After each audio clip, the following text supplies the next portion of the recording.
UP के मैनपुरी में बाबा भोले उर्फ सूरजपाल का 5 स्टार आश्रम है। सूरजपाल के आश्रम की ड्रोन से ली गई ये तस्वीरें बताती है कि ये आश्रम एक 5 स्टार यानी कि 5 स्टार होटल से कम नहीं है। ये आश्रम करीब 21 बीघा क्षेत्र में फैला हुआ है और ये करोड़ों की लागत से बनकर तैयार हुआ है। आश्रम के अंदर शानदार लग्जरी कमरे भी बने हुए हैं। हाथरस हादसे के बाद सूरजपाल इसी आश्रम में आया था। सूरजपाल के समर्थकों का कहना है कि बाबा इसी आश्रम में है, जबकि पुलिस के अधिकारी लगातार कह रहे हैं कि सूरजपाल आश्रम में नहीं है। सवाल ये उठता है कि अगर सूरजपाल आश्रम में नहीं है तो वो आखिर कहां पर है। सबसे बेसिक सवाल। रवीश ज्यादा जानकारी के साथ जुड़े हैं। रवीश, सबसे एक बेसिक सवाल यही है कि क्योंकि इस बाबा के समर्थक ये कह रहे कि इसी आश्रम में, लेकिन पुलिस ने जब एनडीटीवी ने भी सवाल पूछा तो पुलिस का भी यही कहना था कि वो यहां पर नहीं है। आखिर कहां पर है बाबा? जी बिल्कुल, ये बहुत सी एक रहस्यमयी एक किस्म के ये बाबा हैं जिनके बारे में ना तो प्रशासन को पता है कि वो कहाँ हैं, ना ही पुलिस को पता है वो कहाँ हैं, जबकि उन्हीं के सत्संग में 121 जो मासूम लोग हैं उनकी दर्दनाक मौत हो जाती है। तो ये जो आश्रम है, इस तरीके के तकरीबन 5 आश्रम हैं और जो अनुयायी हैं बाबा के वो ये कह रहे हैं कि बाबा आश्रम में हैं। लेकिन आप सोचिए कि 3 दिन से ज़्यादा बीत चुके हैं इस पूरे घटना को। अभी तक पुलिस एक बार अंदर गई थी, उसके बाद में वो बाहर निकल आते हैं। पुलिस का खुद कहना है कि ना तो उन्होंने बाबा का इस मामले पर बयान लिया है, ना ही कोई पूछताछ की है। तो इसी से आप समझ सकते हैं कि ये जांच कहाँ जा रही है।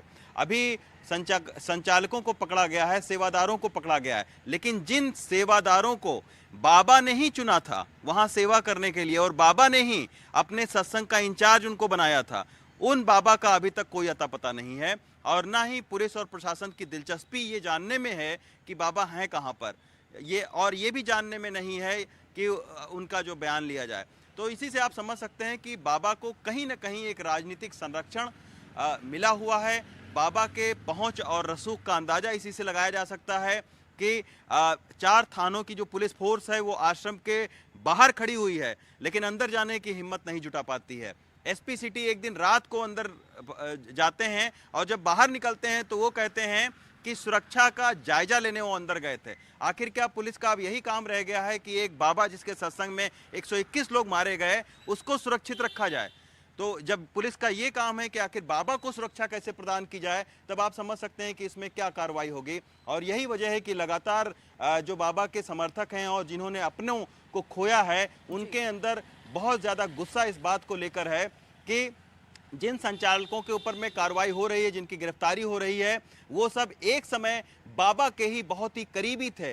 वो चाहे अभी 1 लाख का जो जिस पर इनाम रखा गया है वो हों या फिर दूसरे संचालक हों, ये सब बाबा के बहुत ही नज़दीकी थे और बाबा को आर्थिक से लेकर एक सामाजिक और बाबा का आभा मंडल बनाने में इन्हीं सारे लोगों का दोष था। और बाबा ने ही इनको चुना था कि आप उस सत्संग के जहां पंडाल लगाया है उसके सुरक्षा इंचार्ज आप रहिए, वहां की सारी व्यवस्था आप देखिए। तो जब बाबा ने इन लोगों को चुना है तो क्या पुलिस का ये काम नहीं है कि सबसे पहले बाबा से ही बयान ले कि आखिर किसके तहत, क्या इनको ट्रेनिंग मिली हुई थी भीड़ को नियंत्रित करने का? क्या इनके पास में कोई उस तरीके से कोई दायित्व था कि वो भीड़ को कंट्रोल कर सकते हैं लाखों की? या इनके पास क्या ऐसी विशेषता थी जो कि बाबा ने इनको सारा दायित्व जो है सत्संग का सौंप दिया था? तो ये पूछताछ का विषय है बाबा से, लेकिन अभी तक पुलिस और प्रशासन ने बाबा से कोई पूछताछ की जहमत नहीं उठाई है। इससे यही लग रहा है कि बाबा अब फिलहाल ना तो एफआईआर में उनका नाम है, ना ही पुलिस उनके बयान ले रही है, ना उनसे पूछताछ कर रही है। तो इस मामले से साफ तौर पर बाबा बचते हुए दिखाई दे रहे हैं। बिल्कुल शरद, यहाँ पर देखिए कहीं ना कहीं कार्यप्रणाली पर, पुलिस की कार्यप्रणाली पर सवाल उठ रहे हैं और एक यक्ष प्रश्न बना हुआ है कि आखिर बाबा कहाँ हैं। और यहाँ पर देखिए पुलिस को जहां पर सुरक्षा देनी चाहिए थी वहां पर तो वो दे नहीं पाए और इस आश्रम की यहाँ पे वो सिक्योरिटी के लिए तैनात है। फिलहाल आप हमारे साथ बने रहिए। उधर बाबा भोले के आध्यात्मिक संसार में कई ज्यादा रहस्यमय उनका आर्थिक साम्राज्य है। यूपी के 4 जिले कासगंज, मैनपुरी, आगरा, कानपुर और मध्य प्रदेश के ग्वालियर में बाबा भोले के बड़े बड़े आश्रम हैं। उनके ट्रस्ट के नाम पर करोड़ों की जमीन है। इनकी चल अचल संपत्ति 100 करोड़ से ज्यादा की होगी और अकेले मैनपुरी के बिछुआ आश्रम की जमीन की कीमत ही 4 करोड़ के आसपास है। सूत्रों के मुताबिक विनोद नाम के सेवादार ने इतनी कीमती जमीन बाबा भोले के ट्रस्ट को दान में दिया है। अब राजस्व विभाग इस जमीन की जांच कर रही है। रवीश, पहला सवाल तो ये था कि आखिर बाबा कहाँ है। अब सवाल ये है कि बाबा के पास इतनी अकूत संपत्ति आई कहां से। देखिए, मैंने बाबा के 2 आश्रम का जायजा लिया है। एक तो मैनपुरी के, और कल मैं गया था बहादुर नगर के, जहां पर उनका पुश्तैनी आश्रम है, जहां से बाबा का जो आध्यात्मिक सफर है उसकी वो शुरुआत करते हैं। उस आश्रम पर गया था। वो भी आश्रम तकरीबन 40 बीघे से ज्यादा जमीन पर फैला हुआ है। बहुत ही भव्य आश्रम है।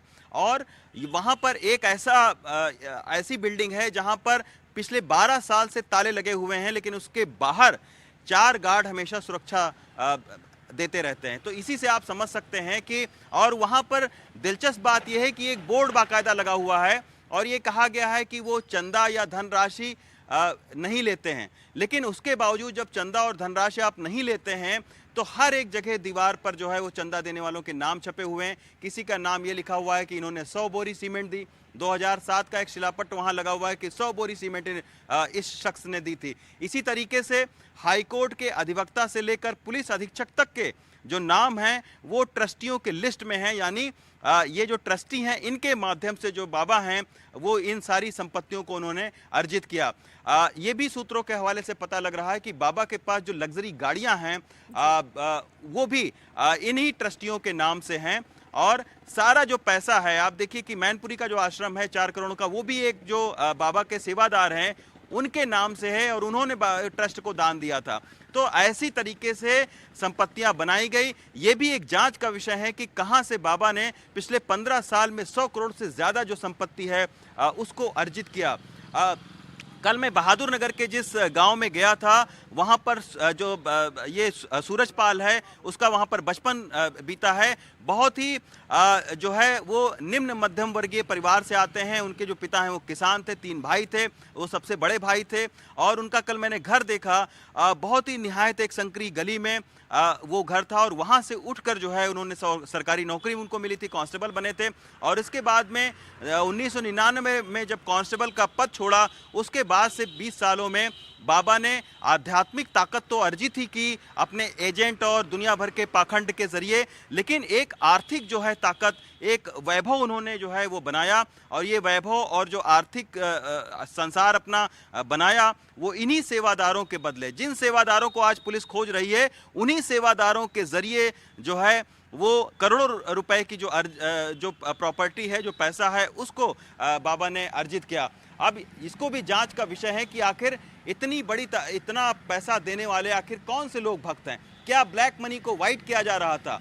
क्या ये पैसा हवाला के जरिए से लिया जा रहा था? ये सारे कहीं ना कहीं एक सवाल हैं जिनके ऊपर एक निष्पक्ष जांच जब तक नहीं होगी तब तक इन सवालों के जवाब उन आम लोगों को नहीं मिलेंगे जिन लोगों ने एक आध्यात्मिक जो है सुख के लिए अपनी जानें गंवा दी इस भगदड़ में। तो निश्चित तौर पर आम लोगों को ये बताने की जरूरत है कि आखिर ये ऐसे बाबाओं के पास में कहां से इतना धन का अर्जन कर रहे हैं ये लोग और कहां से पैसा आ रहा है। सवाल बहुत सारे और सवालों के जवाब भी सामने ही। ऐसा लग रहा है कि सिर्फ जवाबों को पाइल अप करना है, लेकिन इसके बावजूद पुलिस जो है आंखें बंद करके बैठी है। फिलहाल विस्तार से जानकारी देने के लिए आपका बहुत बहुत शुक्रिया।